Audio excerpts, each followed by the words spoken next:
Les cours avant Pessah. La semaine prochaine, il n'y aura pas cours. Donc, si vous avez des questions à la fin du cours, vous n'hésitez surtout pas. Après le cours aussi, il n'y a pas de problème si vous voulez m'envoyer des messages. Et on va démarrer. Juste avant de démarrer la faute de Pessah, je refais l'annonce qu'on a fait sur les groupes. Demain matin, on vous a parlé de Birkat Aylanot. Vous avez tout le mois de Nissan pour le faire, mais en tout cas, nous, on va le faire en communauté. Ici, demain matin, donc on va faire la tfila à 8h. D'ailleurs, s'il y a des femmes qui veulent venir à la tfila, elles sont les bienvenues. On peut mettre les autres Nashim. Et après la tfila, entre 8h45 et 9h, vaut mieux vous être là à 8h45, comme ça vous êtes sûr de ne pas rater le groupe. On part, et à 5 minutes de marche d'ici, on a 2 arbres fruitiers. On ira faire la bracha, également les yirassons qui vont avec, et le kaddish qui va avec. Alors, ce soir, on va conclure la halachot de Pessah, évidemment, avec le seder. Quoi de mieux que de conclure avec le seder? Et on va commencer déjà à sentir l'odeur de la matzah. Première question, donc on n'oublie pas, oui? Oui, bien sûr. Vous parlez de sacrifice, c'est pas mon Dieu. Dire un don plutôt qu'un sacrifice. On le fait avec cœur, donc c'est pas un sacrifice. Alors, c'est pas un don. Je ne ressens pas comme un sacrifice. C'est pas un don comme on pourrait faire un don d'une somme d'argent aujourd'hui. On parle de sacrifice parce qu'il y a un animal qui va être tué. Donc, c'est-à-dire qu'il y a cet acte qui va jusqu'au bout. Et c'est comme ça qu'on traduit le korban. Après, ça s'appelle pas un don. Un don, c'est quelque chose qui va profiter à quelqu'un. Comme on a fait les dons pour le Mishkan, on en a parlé les... Alors oui, dites-moi. C'est pas dans le sens à la plage. C'est en général, vous allez dire, on fait un sacrifice, on donne à Dieu. Donc c'est tout. Quand on donne à Dieu, c'est pas un sacrifice. Si on le fait, c'est avec le cœur. Donc c'est un don, c'est une offrande. C'est plus doux que. C'est comme quand on dit ma mère et maman. Ma mère, ça c'est très dur. Maman, c'est plus doux. Ok. C'est dans ce sens-là. Il n'y a pas de problème. Il n'y a pas de problème. Mais après, il faut savoir aussi que des fois, il faut être capable, c'est pas la paracha de cette semaine-là, mais il y a ce qu'on aime faire et qu'on aime donner à Dieu. Et il y a ce qu'on n'aime pas faire, mais qu'il faut faire aussi. Et des fois, il faut être capable, ce qu'on appelle un sacrifice, c'est peut-être, vous avez raison, c'est un mot qui est peut-être un peu brut, mais il faut être capable, Adam qui a crié Mikem, on dit, l'homme, lorsqu'il il a crié Mikem, c'est lorsqu'il se sacrifie, c'est-à-dire qu'il est capable d'aller contre sa nature et contre sa volonté pour faire celle d'Hachem. Mais vous avez raison que peut-être il faudrait trouver un autre mot. Faudrait voir. Voilà. Alors, est-ce qu'il y a d'autres questions sur la paracha avant de continuer? David? Oui. Tu peux appeler ça une offrande, même si l'animal il est sacrifié. Offrande, ouais, c'est pas mal. Une offrande. Allez, on adopte le mot offrande. Alors, première question. Allez, là, je vous chaud. Tout le monde est chaud pour répondre. De quelle manière doit-on boire les arba kosot et que faire si on a oublié? On rentre tout de suite dans le vif du sujet. Les arba kosot de Pessah, vous vous rappelez que Pessah, au Seder, il y aura les 4 verres. De quelle manière on doit les boire et qu'est-ce qui se passe si on a oublié qu'on n'a pas fait comme il faut? Allez, je vous écoute. Accoudé, excellent. Les quantités, on verra plus tard. Accoudé, ça c'était la bonne réponse. De quelle manière on doit le boire? Alors accoudé, côté gauche. Excellent, très bien. Pour les hommes. Excellent. Qu'en est-il des femmes? T'as mis les 2 pieds dedans. Va falloir y aller.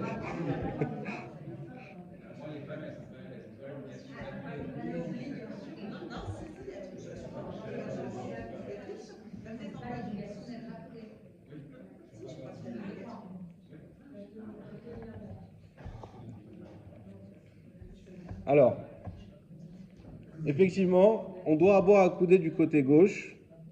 On doit boire accoudé du côté gauche, d'ailleurs, même si on est gaucher. D'accord? Mon Riyad, il boit du côté gauche, donc tout le monde doit boire à gauche. La seule différence entre un droitier, un droitier et un gaucher, c'est qu'un gaucher, si c'est accoudé du côté droit, il ne doit pas reboire. Bedi Avad, c'est-à-dire une fois que c'est fait, il est quand même quitte. Alors qu'un droitier, si c'est accoudé du côté droit, dans ce cas-là, dommage, il faut reboire la coupe. D'accord? Donc, il faut s'accouder. Si on ne sait pas accouder, D'après les Sfaradim, pour les hommes, il faut reboire. Pour les femmes, non. Donc, oui, les femmes, elles doivent s'accouder, mais non, elles ne reboivent pas si elles ne l'ont pas fait. Et ça peut arriver tellement de fois que les femmes qui sont prises entre deux feux, en général, eh bien, qu'elles oublient, ah, il y a un verre, allez hop, tac, non, mais il faut s'accouder. Mince alors. Oui, mais il y en a 4 à boire, donc si on en boit 8 à la place, ça va être compliqué. Comment? Alors, il faut savoir que, à la base, effectivement, Eliaou, il a raison. À la base, les femmes ne devaient pas s'accouder. Alors, on dit les choses comme elles sont, on ne va pas se faire la langue de bois. Pourquoi les femmes ne devaient pas s'accouder à la base? Pas parce que c'est pas décent. Parce que, est-ce que une femme, à l'époque, était vraiment libre? Attention, j'ai dit à l'époque. J'ai dit à l'époque. Alors, non, il faut savoir que. Qu'est-ce qu'il y a? Ouais. Exactement. Il y a ce qu'on appelle Isha Khashuva. Une femme importante, par exemple, quelqu'un qui s'est marié avec une princesse, c'est une femme importante. Alors, effectivement, là, parce que le fait de s'accouder, il faut comprendre que c'est le signe de liberté. C'est pour ça qu'il faut s'accouder. Déjà, il faut commencer par là. Pourquoi il faut s'accouder? Parce que c'est un signe de liberté. Il y a un Rav qui s'appelle le Ravia, qui dit déjà, il y a 1000 ans, que personne ne devait s'accouder. Pourquoi lui disait ça? Il dit parce que aujourd'hui, on n'a plus l'habitude de manger accoudé. C'est-à-dire que limite, c'est dérangeant. On est comme ça. Hein. À la base, ils étaient sur des matelas. Ils mangeaient presque allongés et il y avait la table. Aujourd'hui, pour ceux qui ont déjà fait le test, s'il faut se lever, machin, c'est compliqué. C'est pas vraiment un plaisir. Alors, d'après le Ravia, c'est même plus obligé de manger accoudé. Mais la halakha n'est pas comme lui. Aujourd'hui, on doit manger accoudé. Mais effectivement, les femmes, il y avait la femme ordinaire qui, il faut le dire, avait tellement de tâches. On regarde pas comme ça. Qui avait tellement de tâches qu'effectivement, on pouvait difficilement dire qu'elle était vraiment libre. Et aujourd'hui, le Rama a écrit déjà depuis le XVIe siècle. Il a dit aujourd'hui, toutes les femmes sont chashouva. Depuis déjà le XVIe siècle, donc ça fait déjà longtemps. Pourquoi? Parce qu'il y a l'émancipation, au Hachem, de la femme, qui fait qu'aujourd'hui, les hommes comme les femmes doivent s'accouder. Seulement, comme il y avait ce doute sur la femme, donc dans le doute, si elle n'a pas bu, une fois qu'elle a bu le vin, si elle ne s'est pas accoudée, alors quand même, on ne l'obligera pas à recommencer, alors que l'homme, oui. Mais ça, c'est d'après les Sfaradim. D'après les Ashkenazim, est-ce qu'on a des Ashkenazim dans la salle déjà?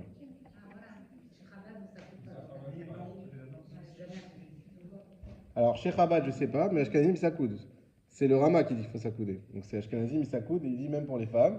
La différence, c'est quoi? C'est que si on n'a pas fait, d'après Ashkenazim, on va faire une différence dans les verres. Pourquoi? Le premier verre, lorsqu'on le boit, c'est le verre du Kiddush. On a le droit de boire ensuite autant de vin qu'on veut, une fois qu'on a fait le Kiddush. Le deuxième verre, c'est le verre de Gaal Israël. Ça va être juste avant le repas. Pareil, on a le droit de boire autant de vin qu'on veut. Le troisième verre, c'est celui qu'on ferait après le birkat. Et le quatrième, c'est celui qu'on fait tout à la fin. Or, vous savez qu'après le birkat, normalement, on n'a plus le droit de manger, ni de boire. C'est une exception qu'on fait pour les verres. Et donc le Rama nous dit une chose. Le problème, c'est que si tu rajoutes des verres à ce moment-là, il y a un problème de Baal Tosif. Je m'explique. Dans la Torah, il y a un interdit de faire plus que ce que Dieu nous a demandé. Alors vous allez me dire, bah, pas du tout. Plein de fois, on fait des khumrot et on rajoute. Oui, mais on n'a pas le droit de rajouter sur le strict de la loi. Un exemple de Baal Tosif qui est connu. À Sukkot, on n'a pas le droit de manger sous la souka le lendemain de Sukkot. Pourquoi? Sinon, ça fait comme si tu faisais un jour de plus de Sukkot. C'est Assour, Baal Tosif. Pareil ici, le Rama nous dit, si tu rebois un verre après le premier ou le deuxième verre, vu qu'on a le droit de boire des verres de vin, on va pas dire tu rajoutes un verre de vin sur les verres qui ont institué les Chachamim. On va dire bah, tu bois du vin. Donc c'est pas grave. Mais si tu rebois un verre de vin après le troisième ou quatrième verre, eh bien là, vu qu'on n'a pas le droit de boire normalement, si ce n'est ça, ces verres-là, on va avoir l'impression que tu as rajouté un cinquième verre ou un sixième verre sur ce que les Chachamim nous ont institué, et ça c'est interdit. Pour ça, le Rama il a dit, et les Ashkenazim font comme ça, que s'ils se sont trompés dans les 2 derniers verres, ils ne doivent pas reboire. S'ils ne se sont pas accoudés, ils ne reboivent pas. Les 2 premiers, oui, mais les coups l'alma, il faut s'accouder. S'il y a d'autres déotes, avec plaisir, pour les connaître. Donc ça, c'était pour la première question. Deuxième question, quels sont les autres mitzvot que l'on doit faire accoudés? Facile. Manger le maror. Pile ce qu'il fallait pas dire.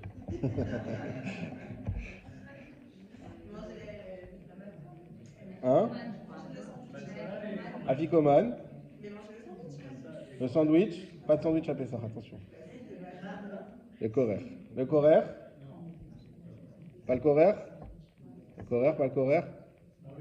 Le korer. Et quoi d'autre? La matzah, merci. Le matzah, le pain de liberté. Non, c'est pas le korer. Alors, on va expliquer. Déjà, il y a motzi matzah. Motzi matzah, il faut... Comment? Je n'ai pas discuté. C'était quels sont les autres mitzvot pour lesquels il faut s'accouder. Donc, motzi matzah, vous savez que quand on mange la matzah, il y a 2 mitzvot. D'ailleurs, on va en parler après, il faut manger 2 kazetim. Il y a motzi. C'est quoi la mitzvah de motzi? Comme chaque Yom Tov, on a une mitzvah de faire un repas de pain. Alors là, c'est la matzah qui remplace le pain. Mais ça, c'est pour le Yom Tov. Motzi, matzah. Matzah, c'est la mitzvah de manger la matzah le soir de Pessah. Et d'ailleurs, comment on fait? On a 3 matzot dans les mains, celles supérieures et inférieures qui sont pleines, et celles du milieu qu'on aura coupées pour laisser une partie pour la ficomane. On lâche celle d'en bas, et on fait, donc au début on fait motzi avec les 3. Pourquoi? Parce que quand on fait motzi, il faut qu'on ait des pains qui soient complets. D'ailleurs, faites attention, parce que les matzot, ça se casse facilement, de prendre des matzot qui soient bien, pas cassés du tout, à ce moment-là. Donc motzi avec les 2 matzot qui sont complètes, comme on doit le faire pour le Yom Tov. Ensuite, on lâche la matzah d'en bas, et on fait la bracha à la chilat matzah, avec uniquement celle d'en haut, et celle qui est à moitié coupée. Pourquoi? Parce que la mitzvah de matzah, c'est justement avoir une matzah qui est coupée, ce qui s'appelle le pain de misère. C'est pas un pain complet. Les pauvres, quand ils trouvent du pain, c'est des morceaux de pain qu'ils trouvent à droite et à gauche qui sont déjà entamés. Donc c'est ça la matzah, c'est le pain de misère, mais c'est aussi le pain de la liberté. C'est la ambivalence de la matzah, on en parlera peut-être une autre fois, mais elle a ces 2 caractéristiques qui sont contradictoires. Et donc, lorsqu'on va manger après motzi matzah, on va prendre de la matzah d'en haut et de la matzah du milieu, un kazaïd de chaque, et on va le manger accoudé parce que c'est justement ça qu'il faut faire. Et si on ne sait pas accouder, eh ben c'est exactement les mêmes règles qu'on a déjà précitées. Donc je ne les répète pas. Femmes, hommes, etc. Ashkenazim, Sfaradim, tout ça. Alors, Ashkenazim, Sfaradim, ça va jouer sur la ficomane. La ficomane, il faut la manger accoudée. Mais le Rama va nous dire encore une fois, mais la ficomane, après la ficomane, on n'a pas le droit de manger parce qu'il faut garder le goût de la ficomane. Donc si tu t'es pas accoudé et que tu remanges de la ficomane, il y a encore un problème parce que tu n'as pas le droit de manger normalement. Pour ça, d'après le Rama, on ne devra pas remanger la ficomane si on ne s'est pas accoudé. Concernant le korer, c'est le sandwich qu'on va faire avec le maror et aussi le haroset. Là aussi, il faut s'accouder, mais comme c'est que un minag, c'est même pas un dérabanan, c'est un minag, si on ne s'est pas accoudé, d'après tout le monde, on ne le refait pas. Ça, c'était pour s'accouder. À quoi doit-on penser au moment où on fait Shechianu? On fait Shechianu dans le Kiddush, comme chaque Yom Tov. Les femmes, a priori, ne doivent pas le faire sur les nérotes, elles s'acquitteront de Shechianu dans le Kiddush également. Maintenant, à quoi on doit penser quand on fait... Alors, Shechianu, c'est une bracha qu'on fait pour remercier Hachem de nous avoir ramenés jusqu'à un moment donné, un moment présent, et de pouvoir avoir la chance de vivre ce moment. C'est ça, Shechianu. Et on fait ça sur un moment qui se renouvelle que annuellement. C'est pas quelque chose qu'on vit chaque jour. Ma guide? Ok. Alors maintenant, sur quoi on fait Shechianu lorsqu'on fait Shechianu à Pessah? Sur la matzah, sur ma guide, sur le Hallel. D'autres réponses? Alors, on fait Shechianu principalement sur 3 choses. Tout ce qui est Deoraita uniquement. C'est quoi qui est Deoraita? Premièrement, c'est la fête, c'est le Yom Tov. Comme chaque fête, on fait Shechianu sur la fête comme on l'a expliqué. Deuxièmement, sur la matzah. Sur la matzah, attention, matzah shmura, yad, c'est important. Pour même ceux qui ne mangent pas de la matzah shmura tout le Pessah, mais au Seder, il faut de la matzah shmura pour, d'après tous les avouis, avoir fait la mitzvah de matzah. Et le troisième, c'est sur le maror. Sur le Maror, on fait Shechrianou. Maguid, on ne fait pas parce que c'est annuel. C'est tous les jours qu'on a cette mitzvah de Maguid. On la développe plus le jour de Pessah, mais c'est une mitzvah annuelle.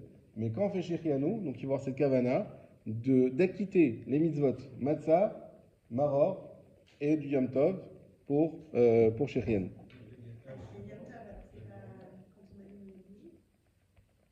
Shechrianou? Non, on le fait dans le Kiddush. Mais quand la personne qui fait la bracha va dire Shechrianou, il acquitte également le Yom Tov. Et les femmes, elles disent Amen, elles s'acquittent avec ça. On fait quand même à l'allumage. Non, les femmes normalement font pas à l'allumage. Il y a peut-être. Oui. C'est quoi comme minag? D'Algérie? C'est possible. Évidemment, je n'ai pas étudié tous les minagim avant de venir ici. C'est possible. C'est possible, mais en tout cas, a priori, ce qui est ramené dans le Shulchan Aruch, c'est de ne pas le faire, mais c'est possible qu'il y ait un minag qui soit différent. Mais voilà. Alors, dans le cas où les femmes, elles feraient Shechrianou déjà dans les bougies de Yom Tov, alors elles n'ont pas besoin de s'acquitter du mari lorsqu'il va le faire dans le Kiddush, effectivement. Oui. Oui. Alors, mort, c'est vrai qu'il est des Rabbanan, mais il est quand même inscrit dans la Torah. Tu as raison qu'il est des Rabbanan, mais comme c'est une mitzvah qui est inscrite dans la Torah, le Maror, à la base, on l'avait dans la Torah, que comme on n'a plus Beth Amikdash, c'est pour ça que c'est resté des Rabbanan, mais Maguid, c'est vrai que c'est une mitzvah d'Oraïta, mais encore une fois, qui n'est pas spécifique uniquement à la fête de Pessah. Et tu as le principe aussi dans la Guéda où tu dis Pessah, naturellement. Exactement. C'est une bonne remarque. Exactement. Alors maintenant, on passe dans les mesures, on en a parlé. Alors ça, c'est important, c'est un peu technique, mais c'est très important. Parce que si on ne respecte pas les bonnes mesures, eh ben, on n'a pas fait les mitzvot. Donc c'est vraiment important. Et aussi savoir comment ça se passe pour ceux qui ne supportent pas le vin, ou qui ne supportent pas la matzah, qui la digèrent mal. Comment on fait? Donc on y va. Quelles sont les mesures à connaître pour Pessah? Alors c'est quoi Revit? Ouais. 86. Alors on a Kos. Revit c'est Kos. 86. Ok. Kazaït c'est entre 28 et 30 effectivement. Nahon. Alors qu'est-ce qu'on fait si quelqu'un ne supporte pas le vin? Il ne peut pas avoir 86 centilitres. 86 millilitres, pardon. Oui. 30 et 27 dans le Kevin, c'est faux, c'est en volume.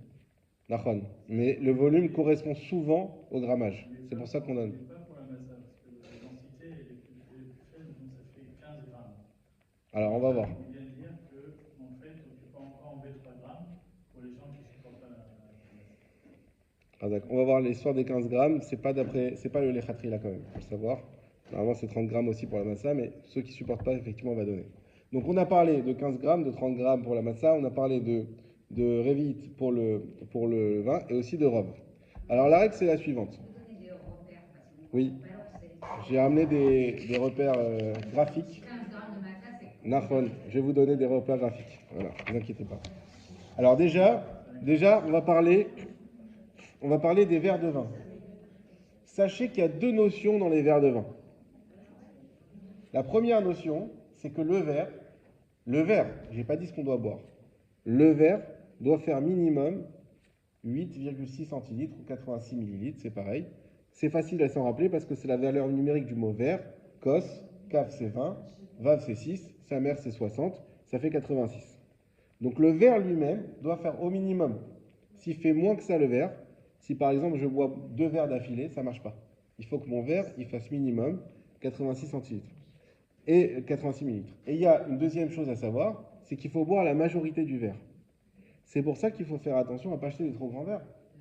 Parce que si j'achète un verre comme ça, je vais avoir un souci d'après beaucoup d'avis, même si je bois les 8,5 centilitres, mais que ça fait que 10% du verre, ça va être compliqué.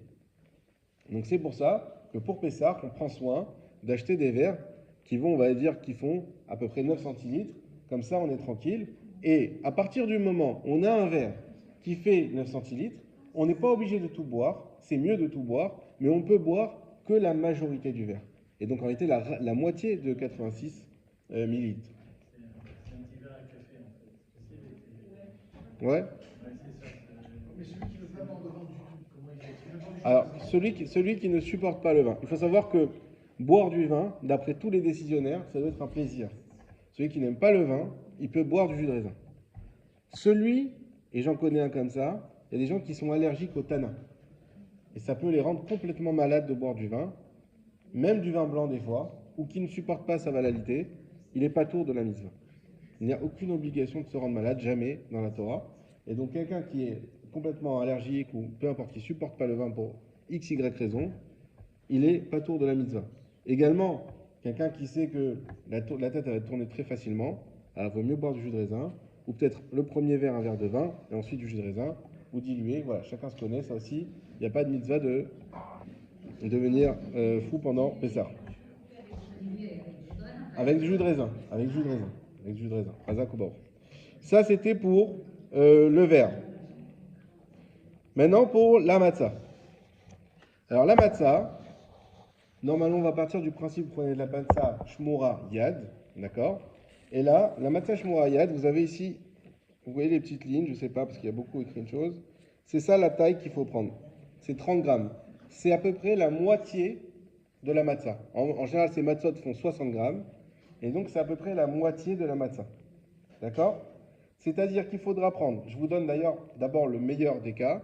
Alors excusez-moi, je ne l'ai pas dit pour le vin, mais quand on a dit qu'il faut boire, c'est boire sans interruption. Il ne faut pas siroter, il faut boire sans interruption. La matzah c'est pareil, il faut la manger d'un coup. Mais il faut manger un kazaït moti, un kazaït matzah. Alors évidemment, vous allez me dire, oui, mais on n'a pas assez, à chaque fois, kazaït égale demi-matzah. Donc si 1 et 1, ça fait une matzah entière.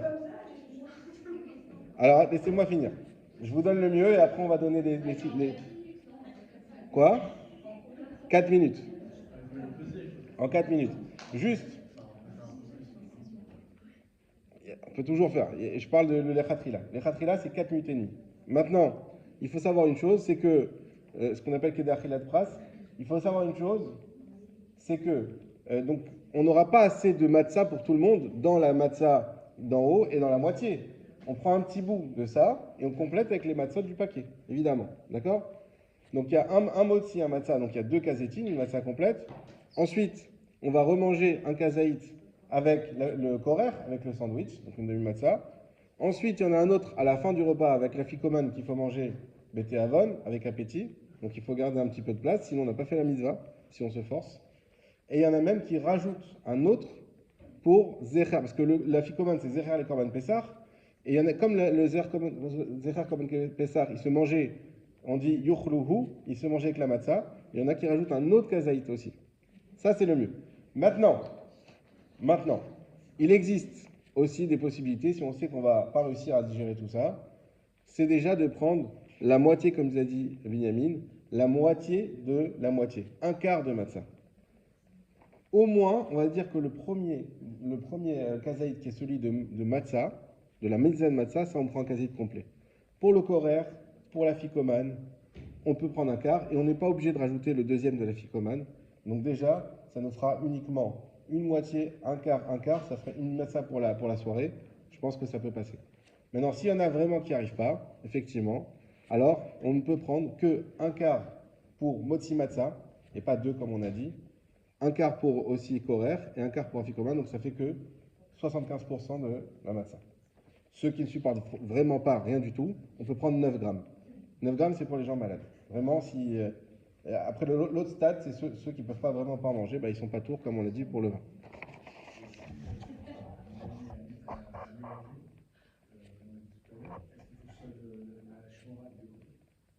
Oui, il faut la matzah shmura. Pour le soir, il faut de la shmura. Pour le soir de Pessah. Ça, on a dit. On va un peu plus vite parce qu'il est tard. Alors, dernière question. La 5e coupe, c'est quoi? C'est celle des diètes. Parce que nous, on la boit la 5e. Oui. Vous la buvez quand? On considère qu'on est arrivé à l'époque de Mashiach, depuis la guerre de 6 jours, donc on boit la 5e coupe chez nous. Alors, ça, donc c'est plus algérien, mais c'est sioniste. Oui, ça c'est sûr. D'accord. D'accord. Ok. Alors, mais c'est quoi cette 5e coupe? Et alors? Et Ah, il va pas être d'accord avec vous, Binali. Il dit on attend que Eliyahu Hanavi l'amène le Mashiach. Donc il n'est pas là encore. Il y a d'autres réponses sur la cinquième coupe? La coupe d'Eliyahu Hanavi, d'accord. Et pourquoi? Pourquoi on a besoin d'une cinquième coupe pour Eliyahu Hanavi? Et pourquoi pas une matzah? Pourquoi pas un maror? Pourquoi une coupe de vin? Ah, on arrive. Les 5 termes de la liberté, oui, c'est ce que tu disais. Mais il y en a 5 ou il y en a 4?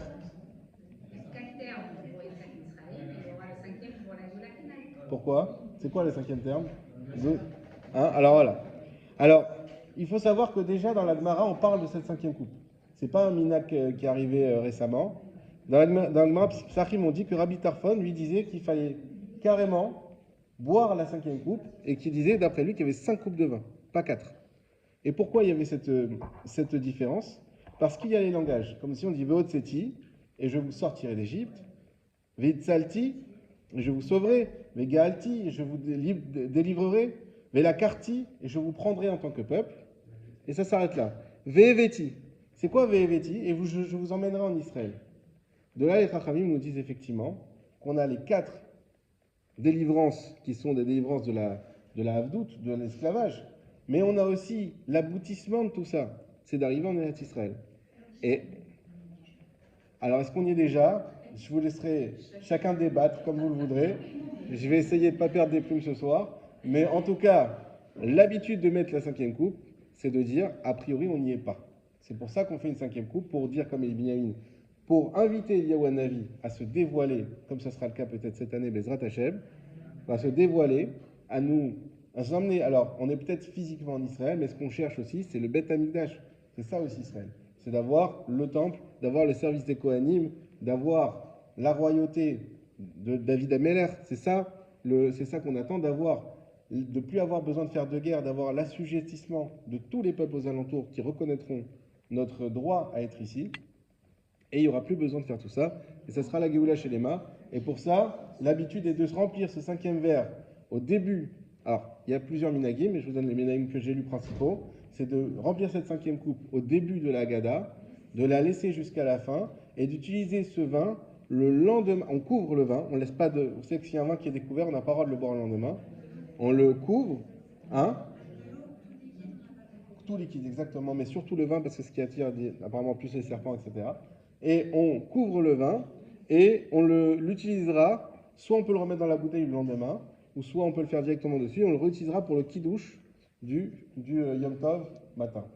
Voilà, Bezrat Hashem, qu'on ait la Géoula chez les mains, et que vous soyez tous bénis, Bezrat Hashem, pendant ces fêtes de Pessah.